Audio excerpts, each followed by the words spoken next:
This is lecture 108B on the Roman slave stage and its road to collapse. State-organized society means dictatorship of the ruling classes using their armed forces and police. In the latter regard, it is the secret police and their organization of intelligence and armed action units that are the most important. I shall begin this lecture with a continuation of our discussion of the Roman army and conclude with the description of the Roman Secret Service. And to start with, we'll take a look at G3 history from 500 to 300 BC. The Roman army in the kingdom and the early republic, 500 to 300 BC, was based on the Etruscan Table of Organization and Equipment, or TO&E. It had conscription, called the legio, from which comes the term legion. Infantry ranks were filled with drafted commoners aged 16 to 46. Officers came from the wealthy classes, subject to the levy, and these wealthy classes also gave the men for the cavalry, since they had enough money to own horses and the accompanying equipment. The commander-in-chief was the king. After 508 BC, Rome no longer had a king, and the CNC authority passed to the consuls. At first, there were 4 legions, designated by the numerals for 1 to 3, with the 4th written out rather than the Roman numeral 4. The first legion was the most prestigious. The TO&E utilized the phalanx type of organization. A phalanx consisted of 3,000 infantry and 300 cavalry. Each levied man had to provide his equipment in battle. The kind of military equipment a commoner could afford determined whether he would be an NCO or a private soldier. The comitia centuriata was equivalent to the USG1 personnel. At first there were 4 legions designated. I just went over all that. Now, from 388 BC, scholars call the Roman army of the Roman Republic of the Republican period the Manipular Army.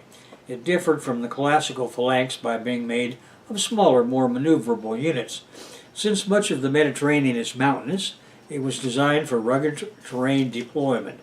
Now, the Manipular Legion was organized into 4 lines, front to back. These lines were the Velites, the Hastati, the Principes, and the Triarii.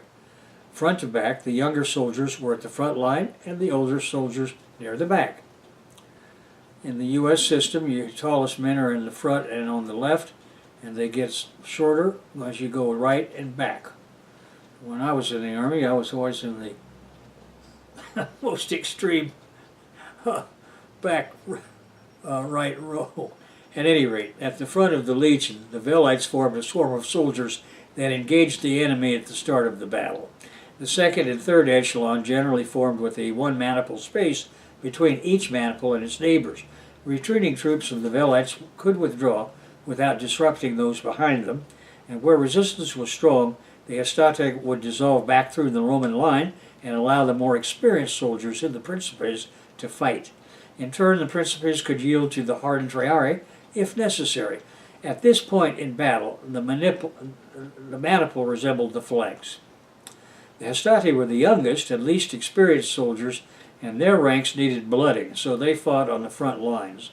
The Principes were the experienced surviving soldiers who stood behind the Hastati in battle, and finally came the Triarii Old Guard veteran soldiers who had survived many combats. The main weapons difference between the maniple and the phalanx was the maniple consisted of men wielding a javelin, and in the phalanx the soldiery used a sword. Now, a maniple numbered 120 men. These 120 added spectres were arranged in 12 files and 10 ranks. There were 10 to 20 maniples of 120-man Hastati, 10 to 20 maniples of 120-man Principes, 10 to 20 maniples of 60-man Triarii, for a total of 5,000 to 6,000 men. The early Republican army had 150,000 professional soldiers at all times, and 3/4 of the rest were conscripted by levy. During this period, the Romans, while maintaining the levy system, adopted the Samnite Manipular organization for their legions.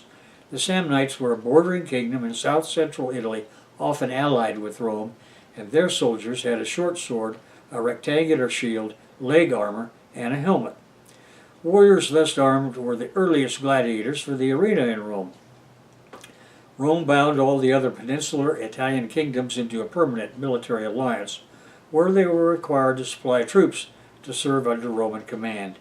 Legions in this phase were always accompanied on campaign by the same number of allied Roman non-citizen auxiliary units of roughly the same size as legions. After the Second Punic War from 218 to 201 BC, Rome needed standing forces to fight lengthy wars of conquest and to garrison the newly gained territories. A standing army emerged in which conscripts were joined by volunteers willing to enlist for longer than the 6-year draft limit. These volunteers were mainly from the poorest social class, of which there was an increasing number, as droves of freemen lost their land to unscrupulous swindlers among the ruling patricians. The requirement that Roman soldiers be landowners was abolished, and between 150 and 100 BC, the manipular structure was abandoned. The much larger cohort became the main tactical unit. In addition, from the Second Punic War onwards, Roman armies had attachments of non-Italian mercenaries, including Numidian light cavalry, Cretan archers, and Balearic slingers. From 88 to 30 BC, the written reports of Julius Caesar describe the gradual transition from the manipular to cohort TO&E. In this period, all Italians were granted Roman citizenship. The auxiliaries were abolished and their members integrated into the legions. Regular annual conscription remained in force and continued to provide the core of legionary recruitment. However, a steadily increasing proportion of recruits were volunteers. These men enlisted for 16 years at a time. The loss of auxiliary cavalry meant they now used their own mounted infantry for cavalry. It became necessary to supplement the Italian draft and volunteer force with men from the conquered territories that had been converted into provinces of the empire. Large numbers of heavy infantry and cavalry were recruited in Spain, France, and the Balkans. Archers came from Thrace, Anatolia, and Syria. Thrace is the geographical and historical area in southeast Europe, now split between Bulgaria, Greece, and Turkey. Imperial units thus recruited were encouraged to retain their own officers, esprit de corps, and TO&E with regard to organization, armor, and weapons. The Dialectics of History. The expansion of the Roman military was the mechanism of survival and permanence of the slave stage in Italy and the seeds of destruction of that system. Why is this true? Because depopulating the freeman class on the Italian peninsula set these men and their families up to be permanent populations of other lands. If and when the time came that the payroll for the army was decreased to a point of insignificance or eliminated altogether, it would be a simple thing for them to meld into whatever lands they had been garrisoning. They could simply continue doing what they had been doing for decades and then centuries, namely offering their occupational specialty services on the extant market and or their local businesses they had long since established. The time did come in AD 406 when the payrolls were discontinued, as the Roman Empire West witnessed its slavocrat family bosses chucking their entire operation in Italy and moving to the capital of the Roman Empire East at Constantinople. From Britain to France and Iberia, the legionaries followed suit, discarding their uniforms as they no longer had an army to which they owed loyalty. They suddenly became part of the foreign lands as de facto citizens. France alone now had 4 times the population of Italy. Britain had a brand new group of de facto citizens in the collective gene pool. And let us examine the details of the road to this brave new world. From 30 BC to AD 284, the Republican system of citizen conscription was replaced by a standing professional army of mainly volunteers serving standard 20-year terms and 5 more as reservists. Many would spend 30 to 40 years on active duty. Regular annual conscription of citizens was abandoned except in emergencies, such as the Illyrian revolt of AD 6 to 9. Under Augustus, there were 28 legions, consisting almost entirely of heavy infantry, with about 5,000 men each, for a total of 140,000. By AD 200, this increased to 33 legions of about 5,500 men each, for 198,000 men total. Under Septimius Severus, the army recruited the inhabitants of Italy and Roman colonies until AD 212. Legions were joined by an auxiliary corps of regular troops who did not hold Roman citizenship, now the great majority of the inhabitants of the empire. Then all were granted citizenship. Auxiliaries were conscripts and volunteers serving an enlistment term of 25 years. Under Severus, the number of regiments increased to about 400, of which about 13% were double strength at 250,000 men, or 60% of the total army. Auxilia contained heavy infantry equipped similarly to legionnaires, and almost all the army's armored and light cavalry, as well as archers and slingers. Now, we come to the division of the army in half. The West Roman army in AD 284 to 476 is the first half we're going to talk about, and the second half is the East Roman army from AD 476 to 641. Now, the later Roman army period in the West stretches from AD 284 to AD 476. That army continued as the Eastern Roman army in the surviving eastern half of the empire from AD 476 to 641. Its end in the West begins with the reforms of the Emperor Diocletian in AD 284, when conscription and non-citizen volunteers again filled its non-professional ranks. The old dual organization of legions and auxiliary was abandoned, with citizens and non-citizens now serving in the same units. Financial exigencies forced the ruling families in Rome to break the legions into cohorts or smaller units, as they engendered so much antagonism that a great number of troops had to be stationed in Italy. Now, by this time, the city of Rome was one of the largest cities in the Old World. After the ruling families moved to Constantinople, the growth of that city made it as large by AD 500. Meanwhile, the population of the empire grew to 90 million.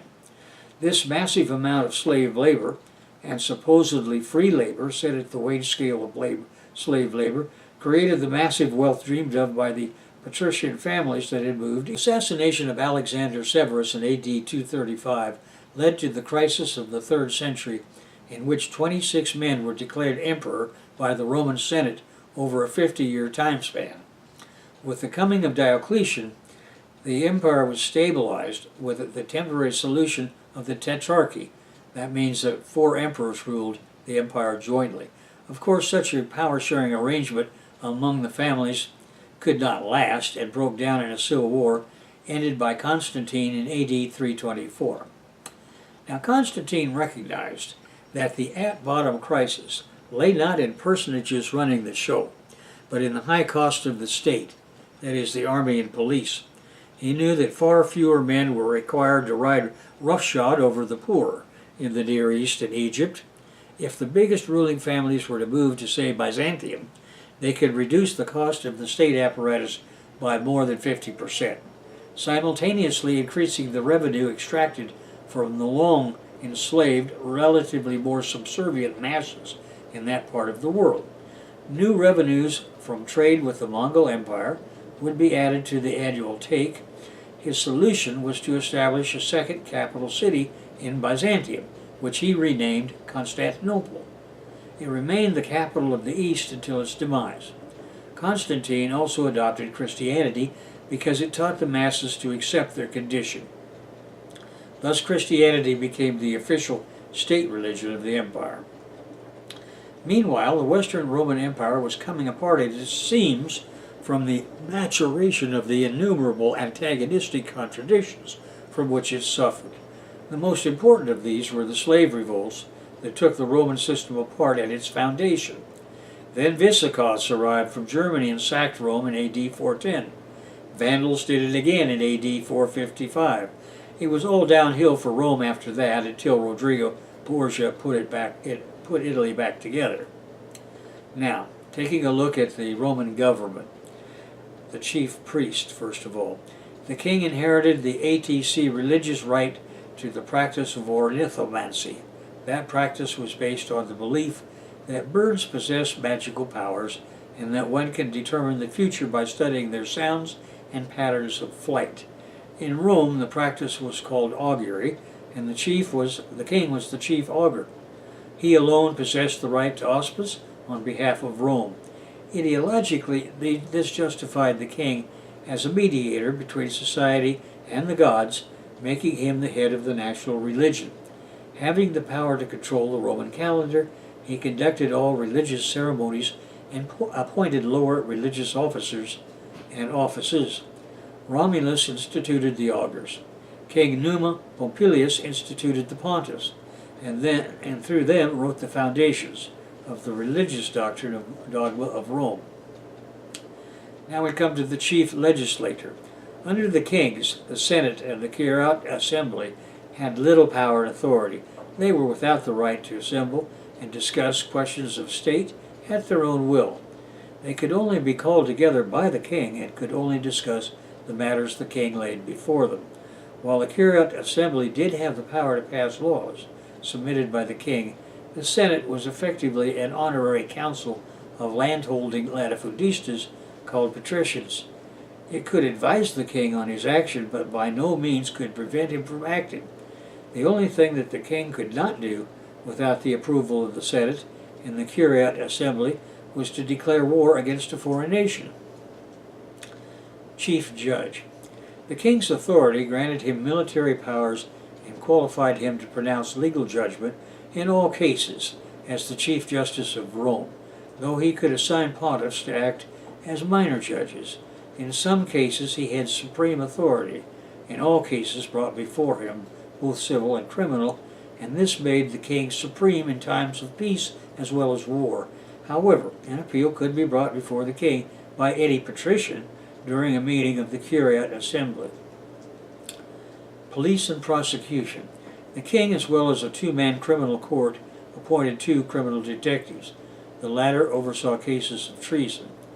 Lucius Tarquinius Superbus, the 7th and final king of Rome, judged capital criminal cases without the advice of counselors, creating fear amongst those who might think to oppose him.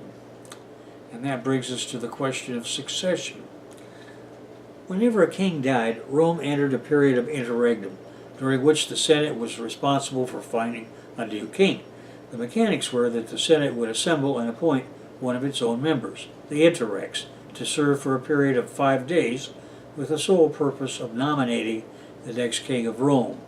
If no king were nominated at the end of 5 days, with the Senate's consent, the interrex would appoint another senator to succeed him for another 5-day term.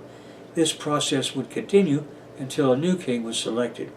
Once the interrex found a suitable nominee to the kingship, he would bring the nominee before the Senate, and the Senate would review him. If the Senate passed the nominee, the interrex would convene the Curiate Assembly and preside over it during its selection of the king. Once proposed of the Curiate Assembly, the people of Rome could either accept or reject him. If accepted, the king-elect did not immediately enter office. 2 other acts still had to take place before he was invested with the full regal authority and power. First, it was necessary to obtain the divine will of the gods respecting his appointment by means of the auspices, since the king would serve as high priest of Rome. This ceremony was performed by a special augur who conducted the king-elect to the citadel to take a stone seat as the invitees waited below. The augur announced that the gods had given favorable tokens confirming the king's priestly character. The second act was the conferral of the royal authority upon the king. The king himself proposed to the Curiate Assembly a law granting him that authority, and the assembly then voted for the enabling law. Romulus established the first Senate by personally selecting wealthy men with legitimate wives and children as a council for the city. The Senate was the king's advisory council and the council of state, composed of 300 senators. 100 of these senators were selected from each of the 3 ancient tribes of Rome, and within each tribe, a senator was selected from each of that tribe's 10 curiae. Under the monarchy, the Senate possessed little power, as the king held most of it, and could exercise those powers without the Senate's consent. The chief function of the Senate was to serve as the king's counsel and be his legislative coordinator. It was composed of consiglieri, in other words. This inevitably was the source of ongoing friction, as counselors often tend to think they know better how to run things than their boss. In any event, when legislation proposed by the king passed the Comitia Curiata, the Senate could either veto it or accept it as law. The king was by custom to seek the advice of the Senate on major issues. However, it was left to him to decide what issues, if any, were brought before the Senate, and he was free to accept or reject their advice as he saw fit. Only the king possessed the power to convene the Senate except during the interregnum, during which the Senate possessed the authority to convene itself. Now, on the road to the Republic. The overthrow of the Roman monarchy was a political revolution in ancient Rome in 509 BC. King Lucius Tarquinius Superbus had alienated the patricians, and while the king was away on campaign, his son Sextus Tarquinius raped a noblewoman named Lucretia. That was the pretext for abolishing the monarchy. Now, raping non-noble women was a common ruling class practice, but in this instance, ambitious Roman noblemen saw a long-awaited opportunity to do what they had wanted to do for generations. Led by Lucius Junius Brutus, the richest bosses obtained the support of the Roman aristocracy to expel the king and his family and institute a republic. The Roman army supported Brutus, and the king went into exile. His attempts to reinstate his monarchy failed, and the new bosses declared the republic, and then selected two consuls to rule the city. In the event, these consuls were reappointed annually or replaced annually. It seems that they simply recruited whoever volunteered or had the skills necessary for such an operation. A good book to read, if you want to look into it further, is Intelligence Activities in Ancient Rome by Rosemary Sheldon. Sheldon is a general military historian and makes astute observations about the role of intelligence gathering in different armies over different time periods. During the Jewish revolt of AD 68-69, at any rate, a centurion led an action unit into the home of a Jewish leader. They eavesdropped on the plans, then slit their throats and escaped the city. During the war against Mithridates, one of Rome's most formidable enemies, Mithridates himself charged against the Roman line, slaughtering a group of soldiers. He had to retreat, however, when a double O man went behind enemy lines at the very beginning of the battle and attempted to assassinate him. The attempt was unsuccessful, and the centurion was killed on the spot, being less a James Bond than he might have been. Frumentari were officials of the Roman Empire who were originally collectors of wheat, and who also acted as the secret service of the Roman Empire in its 2nd and 3rd centuries AD. From what is known of the Frumentari, they had a uniform presence and a clandestine service. Frumentari appears to have spent a lot of time traveling and had a base in Rome at the Castra Peregrina. Frumentari were proud of their status and put the rank on their gravestones. There are a number of inscriptions honoring the boss of the Castra Peregrina, claiming he had a high moral and social status. It had been a long-standing policy of the Roman legions and armies of occupation to utilize informers and spies. This was especially true in the city of Rome, which was rife with whispers and endless conspiracies. There are two inscriptions of Frumentario Canaliculario found at Arles and Cordova, proving they had special knowledge of inland navigation. For all armies, the most important unit of military intelligence was an enemy's geographical location. This included mapped land and communication routes, enemy legion sizes, landmarks, and strategic objectives such as granaries or farms. The Antonine itinerary might be the product of a frumentari. Titus used special messengers and assassins of the Praetorian Guard to carry out executions and liquidations. However, they belonged to the Guard and were limited in scope and power. By the 2nd century AD, the need for an empire-wide intelligence service was clear, but even an emperor cannot easily create a new bureau with the express purpose of spying on the citizens of Rome's far-flung domains. A suitable compromise was found by Hadrian. He envisioned a large-scale operation and turned to the frumentari. The frumentari was the collector of wheat in a province, a position that brought the official into contact with enough locals and natives to acquire considerable intelligence about any given territory. Hadrian put them to use as his spies, and thus had a ready-made service and a large body to act as a courier system. The following story is evidence of the role of the frumentari. Hadrian's vigilance was not confined to his own household, but extended to those of his friends. For this he used private agents called frumentarios to pry into all their secrets. This was done skillfully so that they were never aware that the emperor was acquainted with their private lives until he revealed it himself. The wife of a certain man wrote to her husband complaining that he was so preoccupied by pleasures and baths that he would not return home to her. Hadrian found this out through his private agents, and when the husband asked for a furlough, Hadrian reproached him, saying about his fondness for baths and pleasures, whereupon the man exclaimed, "Did my wife write you just what she wrote to me?" At any rate, the Praetorian Guard was an elite unit of the Imperial Roman Army, whose members served as personal bodyguards to the Roman emperors.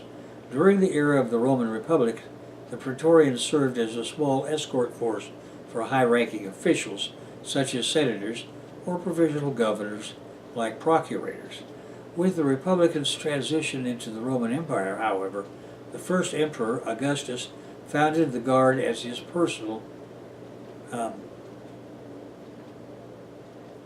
security detail. Although they continued to serve in this capacity for roughly 3 centuries, the Guard became notable for its intrigue and interference in Roman politics, to the point of overthrowing emperors and proclaiming their successors. In AD 312, the Guard was, therefore, disbanded by Constantine. The legionaries known as the Praetorian Guard were hand-picked veterans of the Roman army who served as bodyguards to the emperor. Established by Augustus, members of the Guard accompanied him on active campaigns and served as secret police protecting the civic administration. As I say, the Praetorian Guard was dissolved by Emperor Constantine I in the 4th century AD. In Rome, the Imperial German bodyguard provided close personal protection for the Western Roman colony due to their close proximity with their emperor. The Praetorians were the only ones admitted while bearing arms in the center of sacred Rome, called the Pomerium. Their mandatory service was shorter in duration, 12 years with the Praetorians instead of 16 years in the legions starting in 13 BC. It was 16 to 20 years in the year 5 BC according to Tacitus. Accordingly, their pay was far higher than that of the soldier. Under Nero, the pay of a Praetorian was 3.5 times that of a legionnaire, augmented by bonuses granted by each new emperor. This additional pay was the equivalent of several years of pay and repeated at important imperial events. Major monetary distributions or food subsidies renewed and compensated the fidelity of the Praetorians following each failed plot, such as that of Messalina against Claudius in AD 48, or Piso against Nero in AD 65. Feared and dreaded by the population and by the Roman Senate, the Praetorians got no shred of sympathy from the Roman people. A famous poet by Juvenal recalls the nail left in his foot by the sandal of a Praetorian rushing by him. Praetorian had a pejorative sense in French, recalling the often troubling role of the Praetorian of activity. And finally, the Praetorians received substantially higher pay than other Roman soldiers in any of the legions, on a system known as pay and a half. So if the legionnaires received 250 denarii, the regards received 375 per year. Domitian and Septimius Severus increased the payment to 1,500 denarii per year and distributed it 3 times, in January, May, and September, in other words. And that brings us to the conclusion of Lecture 180B, And next we're going to move on to Germany.